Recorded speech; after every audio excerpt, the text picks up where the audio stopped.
Ever blocked someone on Facebook in a moment of frustration and now regret it? No worries, I'm here to show you how to easily undo that. First, open the Facebook app on your phone. Make sure you're logged into your account. Next, look for the three horizontal lines, often called the hamburger menu on an iPhone. This is usually in the bottom right corner on Android. It's typically in the top right corner. Tap it. Scroll down through the menu until you find Settings and Privacy. Tap on it to expand the options. In the expanded menu, select Settings. This will take you to your account settings page.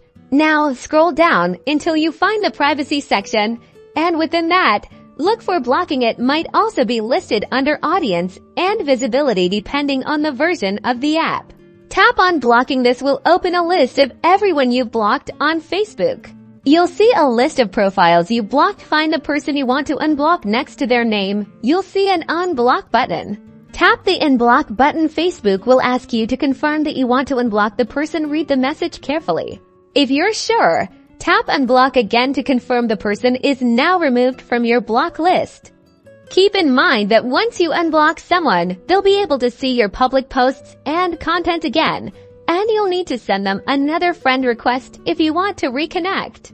And that's it. You've successfully unblocked someone on Facebook. Now you can manage your block list with confidence.